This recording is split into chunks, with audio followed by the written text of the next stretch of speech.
Eu gostei bastante. Lendo esse livro, antes de ler, eu comentei com o Thiago que eu queria fazer um episódio sobre o Psicologia Financeira. Ele falou, cara, você vai gostar desse livro. Para mim, o Morgan Housel, que é o autor, que inclusive está na plataforma Finclass, ele é o novo Robert Kiyosaki. Ele falou, o livro dele vai ser tão famoso quanto Pai Rico, Pai Pobre. Uau, uau. Porque tem essa mesma pegada. É um livro muito mais sobre a importância de se investir o dinheiro ao longo do tempo Uhum. do que sobre como você fazer isso. Apesar de no final ele falar como que ele faz, deixando muito claro que ele não acha que porque ele faz dessa maneira é a melhor forma, é a que mais funciona pra ele. Mas eu gostei bastante. Tem a É. mesma opinião, Leandro? Eu vou sacrificar minha reputação aqui e falar que eu acho que é até melhor do que o Pai Rico, Pai Pobre, porque o Pai Rico, Pai Pobre é muito bom para quem é muito iniciante, mas o Psicologia Financeira ele vai mais a fundo em vários temas e o storytelling dele é muito bom, que é uma coisa que eu acho que talvez ele supere o Pai Rico, Pai Pobre. E eu acho que ele até pega um investidor intermediário, tem algumas histórias, alguns viés ali, Uhum. que às vezes a pessoa até sabe, mas quando você coloca isso numa metáfora, alguma coisa do gênero, facilita muito de você consolidar aquele conhecimento na sua cabeça.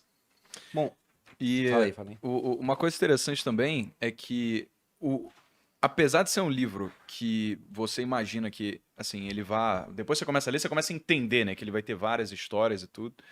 Só que, cara, ele é mais que um livro de psicologia mesmo, assim. Tipo, basicamente a tese do livro é pegar histórias de pessoas que viveram ao longo da história e depois ele relativiza tudo.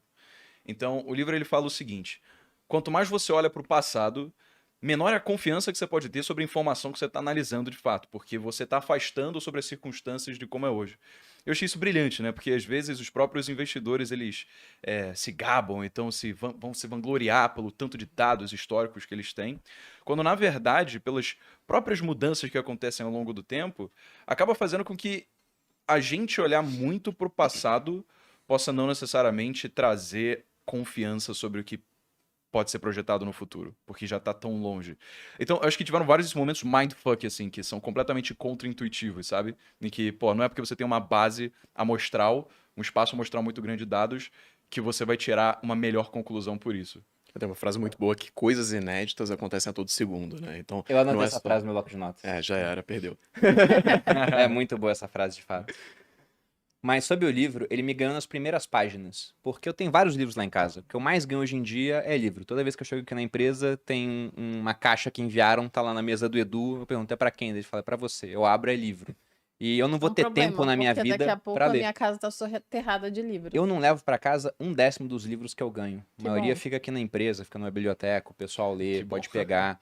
Porque não tem espaço pra isso. E eu abandono a maior parte dos livros que eu começo. Eu começo a ler, leio umas 20 páginas, eu falo, isso aqui não tá legal. E deixo e pego um outro. E esse livro, nas primeiras 20 páginas, já contou uma história pra mim que foi fenomenal. Que é a história do Ronald James Reed. Aham. Vocês pegaram essa parte no Sim, começo, sim, né? sim. Que ele coloca aqui no verbete do Wikipedia, que era um filantropo, investidor, faxineiro e frentista dos Estados Unidos da América. E por que que ele conta essa história? E essa parte, pra mim, foi um insight sensacional sobre o mercado financeiro. Esse camarada, que vivia até os 92 anos, teve uma vida totalmente comum.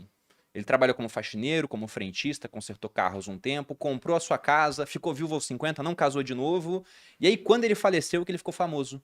Porque quando ele faleceu, viram que ele tinha um patrimônio de mais de 8 milhões de dólares. Nossa. E pouquíssima gente, né? Naquela época tinha esse patrimônio. Foi em 2014. Ele colocou que menos de 4 mil americanos que faleceram naquele ano, entre quase 3 milhões, tinham um patrimônio de mais de 8 milhões. E o Ronald Reed. Trava-língua aqui. Ronald E o Reed. Ronald Reed, que era um faxineiro e frentista, era um desses caras.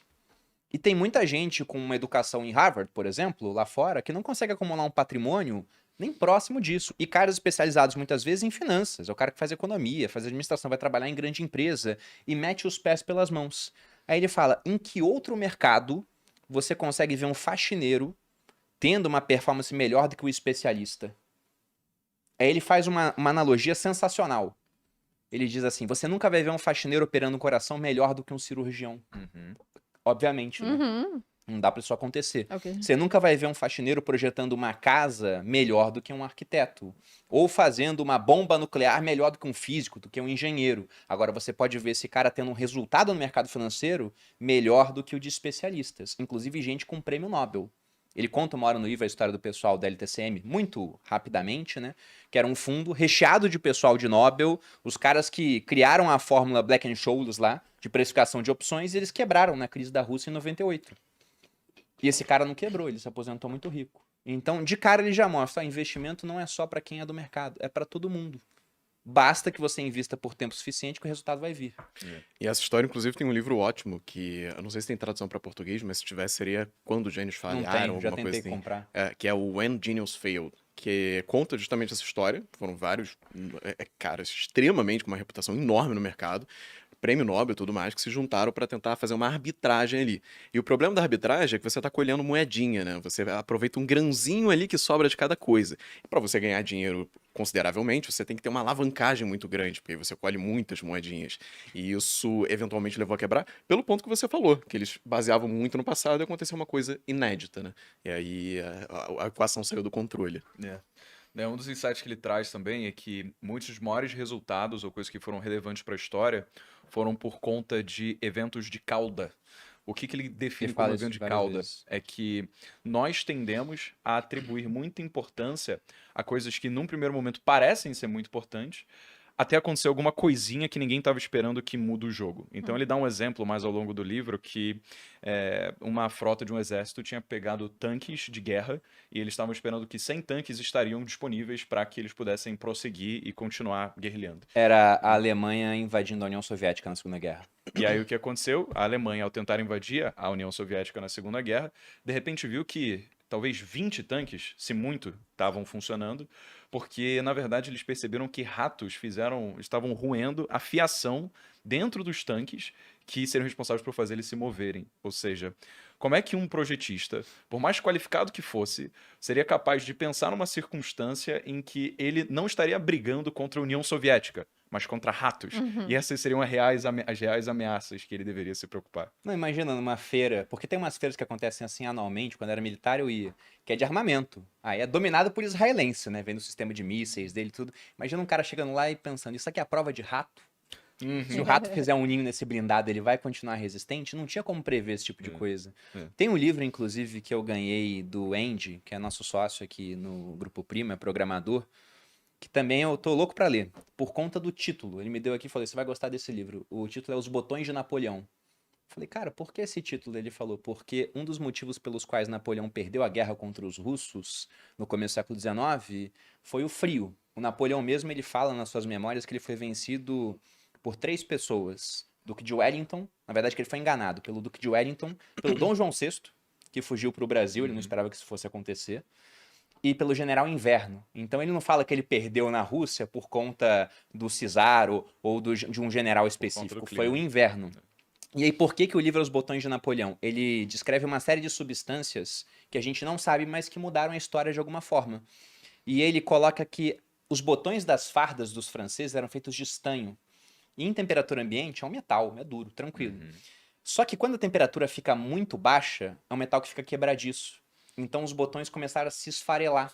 E aí as fardas dos franceses, no inverno russo, não conseguiam ficar fechadas, ficavam abertas. Então eles encararam um inverno tremendamente frio de peito aberto e morreram congelados.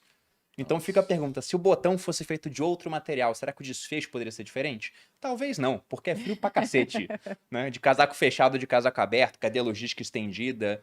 Mas é interessante esse ponto. E até aproveitando isso que você falou, Breno, essa parte dos tanques de guerra que tá aqui no livro, qual você acha que é o papel da sorte nos investimentos? Porque ele fala essa questão desse efeito de cauda, que quase tudo que você vai fazer vai dar errado, mas às vezes alguns poucos resultados darão tremendamente certo. Ele cita a Amazon quando fala disso, por exemplo. Tem uma passagem, eu achei brilhante, que ele fala relacionada a sucesso.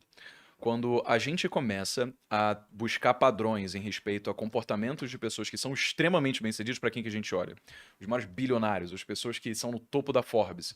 E ele traz uma tese que, pela primeira vez eu comecei a refletir, que é: talvez essas sejam as piores pessoas para você se comparar, porque o fato delas serem tão fora da curva faz justamente que elas possam estar suscetíveis a eventos que estão relacionados à sorte ou azar, muitas vezes, que fizeram elas serem fora da curva de uma forma descomunal.